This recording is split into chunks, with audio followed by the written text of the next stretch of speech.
Hey, what is up everyone? Welcome back to another Gunpla review, and today I'm going to be taking a look at this right here, the P-Bandai Master Grade Gimm Dominance. Of course, this kit right here, or should I say this mobile suit, is from the Blue Destiny manga, but as well as that, it's also from the Gimm and Ball's World Challenge, which means, just like the Stormbringer, Polypod Ball, Kyuublade Damned, and the Hyakushiki Crash, these are all part of that line of P-Bandai only awesome Gimm and Ball World Challenge kits. So again, an absolute disappointment that these are P-Bandai only because they're so damn good. But if you are looking for some of your own and want to find a way in which to buy these, then you can check out.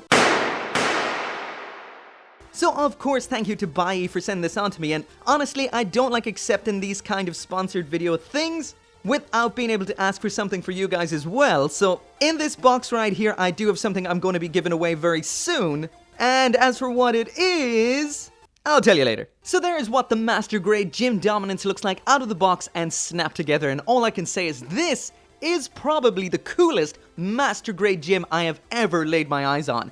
It is awesome, and the reason for that is, well, it's based on what was, previous to this, what I thought was the coolest looking Gimm suit to ever come out as a Master Grade, and that is the Master Grade Gimm Sniper 2. So this right here was only released because of the online novel, which is Gimm and Ball's World Challenge. The main Gundam from that is Gundam Stormbringer. The Master Grade kit of that is beyond awesome. It's such a good kit. I have a review of that if you want to check that out. But like I said, in that online novel, the Stormbringer is based on the Gimm Dominance, so that is why the Gimm Dominance came out. So at the risk of getting a little bit confusing, the Gimm Dominance is from a manga. That manga is the Blue Destiny manga. And in that, we're told that this is basically the test model that ended up as the Gimm Sniper 2, as well as the Gimm Command. So it's absolutely and utterly no surprise that this is essentially the same kit as what we saw before with the Master Grade Gimm Sniper 2 and the Master Grade Gimm Command, both of which are absolutely phenomenal kits, and the same thing goes for this.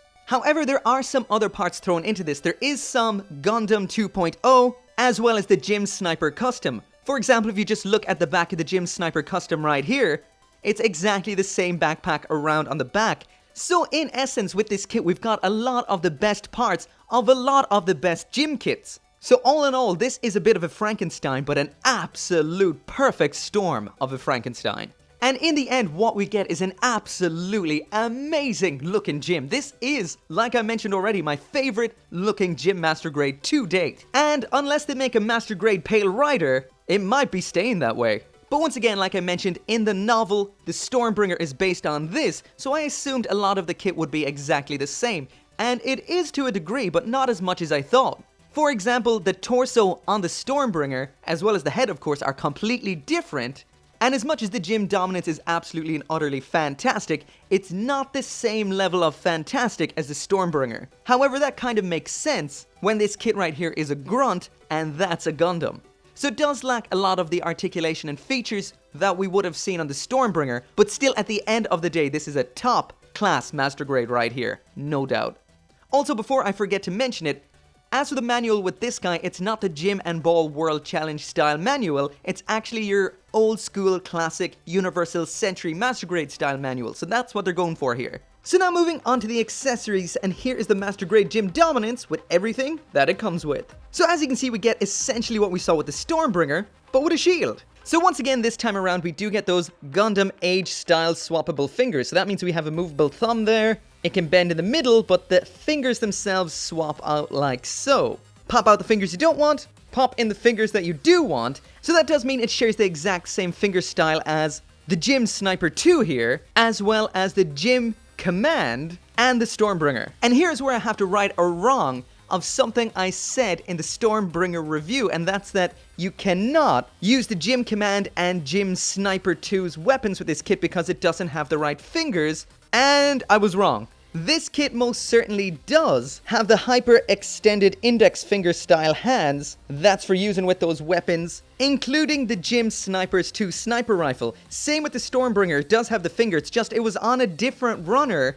It wasn't on the Age normal runner which had all the standard fingers, it was on the Gimm Sniper 2 runner. So this right here, of course, can be used with the sniper rifle, submachine gun, and so on that came with those Gimms. Of course, that means P-Bandai kits like the White Dingo version which has some absolutely awesome weapons, it should be, and I assume that it is, compatible with those weapons too. So once again, as for those fingers, we have only a right hand of that standard Gimm style weapon, holding hand that can be used with the new Gimm weapons including the Jeggin, a pair of widespread fingers, a pair of fists, a pair of trigger finger holding hands, and it's worth noting that these can be used with Gundam Age Master Grade weapons because that's where they're derived from. And lastly then we have a pair of standard holding hands, and as for what they can hold, in here we have a standard set of pink beam sabers, but it is worth noting that there is only one slot for storing these on the mobile suit, which is this one here on the garter-like section on its upper thigh, so it just slots in there like so. As for the other one, I guess it is just extra.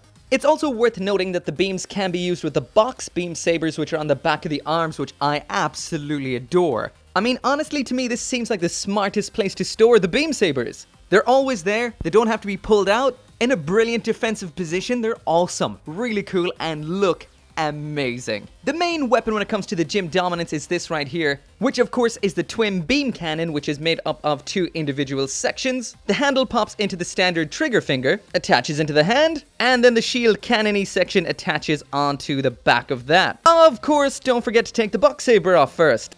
Otherwise, it won't fit. And there we go. All in all, that is a pretty cool weapon right there. Equipment-wise, the only real difference between this and the Stormbringer is the shield that's included. And this is the exact same shield that we saw with the Gimm Sniper Custom. And probably a whole bunch of Gimms before that as well. Pretty standard right here, just hook that around into the fingers and flip and attach it onto the back of the arm. As for the last of the things we get in the box, we get a standard base adapter, the old school baseless pilot figure, and finally a small yet awesome set of water slide decals. So finally moving into the articulation on this kit, and it's what I would refer to as very, very basic. Besides the arms, that is. The arms are absolutely fantastic, exactly what we would have seen, and a lot of the articulation on this actually is exactly what we would have seen with the Gimm Sniper 2, for the most part that is. Like I said, the arms are fantastic, the shoulders all the way up, out and in, the rotation, the bend, everything is all perfect. The wrists are great as well, a mix of ball joint and hinge, but once we get beyond those, it's not quite as good as the Gimm Sniper 2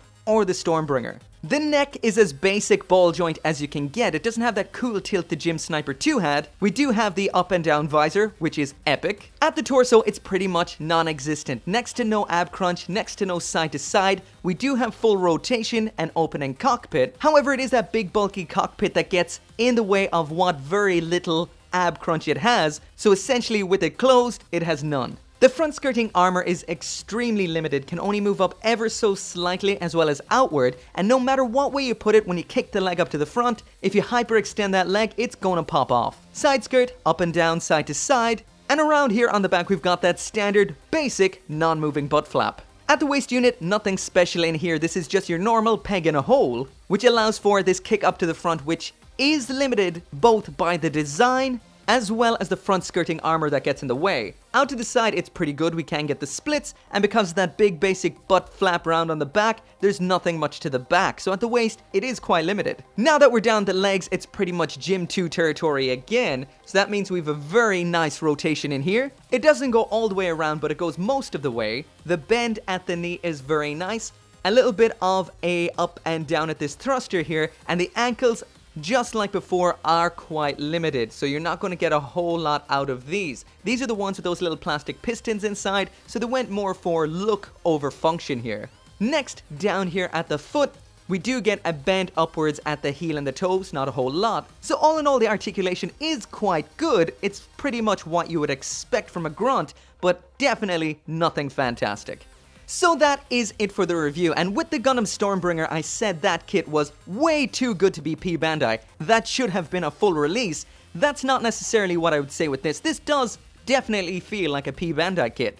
It is a variant on the Gundam 2.0 and Gimm Sniper 2, so that is what P-Bandai is all about, variants. And as for the kit itself, the Stormbringer was a gold, but this right here is a silver. Now don't get me wrong or anything like that, silver for me means that it is the absolute epitome of the grade it's meant to be, and this to me is the absolute epitome of a master grade. Gold tier kits, like the Stormbringer, bring something new to the table, and are better than your standard release. This right here is essentially like the Gimm 2.0 with a lot of features removed. Sure, it looks absolutely and utterly killer, it's solid as a rock, but it is, at its core, a very basic master grade. Aesthetically, this is my favorite master grade Gimm of all time. It is so damn cool looking. The accessories in here are great, we get water slides, which I love.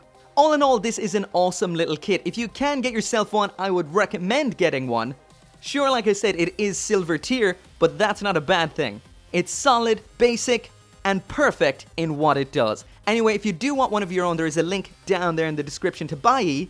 As usual, make sure to come back for more Gunpla reviews. I do have some upcoming giveaways in the future. They have been delayed a little bit, but hopefully they'll be coming up after mid-February. But anyway, as always, thank you very much for watching once again, and I'll see you next time.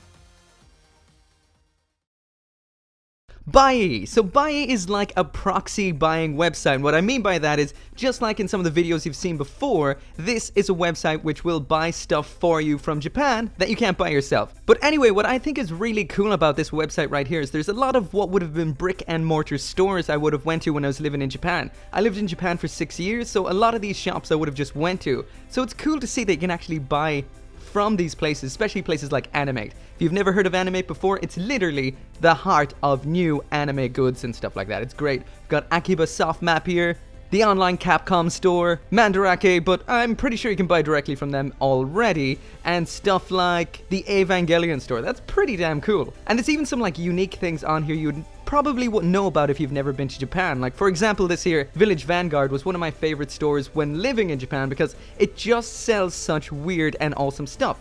It's meant to be a bookstore, but I don't think I've ever seen more than 5 books in a Village Vanguard. For example, you want a tiny bread sofa and fried egg blanket? Or a costume of a shark eating you? Like, the stuff they have is so much fun, it's awesome. But anyway, what we're here for is Gunpla, and like I mentioned before, when I was in Japan, I always bought my Gunpla all the time from Amazon. The prices are just so good, and they have pretty much everything all the time. For example, right here, you can buy the standard Granddaddy Gundam for less than $7. I mean, their prices are great, but for stuff like this, a proxy website won't really make that much sense, so of course, we're going to be looking for Premium Bandai. So I just typed in here perfect grade Premium Bandai. I will put any and all of the kind of search terms I would use to find gentei or alternative colored kits down there in the description box, so you can check that out. You can copy paste those into Amazon here and you'll be able to get them, and I'll show you what you can do with this particular proxy service, which is Buyee. And honestly, there are some crazy things on Amazon like this right here. Look at that, $7,000 of absolute rare Gundam awesomeness. This is the strict G, perfect grade Unicorn Gundam Phoenix in silver. Like, honestly, that is so cool. Look at that, skull and crossbones, absolute Gundam holy grail stuff right here. If you're into Gunpla, this is an absolutely crazy option, but you could just kind of be a little bit more realistic and go for this down here, which of course is the standard Phoenix in perfect grade, but still crazy at 600. But pretty much no matter what you're going to be looking for, you'll find it on here. For example, like the Gimm Dominance, which I'm about to look at, I got that through Buyee here off of Amazon. So there's the Gimm Dominance. Of course, that's not going to cost you those crazy perfect grade prices, and the handy thing about Buyee, I find, is that they have a handy Chrome extension where you can just add things straight to the cart from the website, including choosing used ones if they are cheaper. In this case, a used one's more expensive. It's not built, so it makes no sense. But yeah, once again, as usual, this is a company that reached out to me. Of course, this right here is just an option if you're looking to get some premium Bandai kits.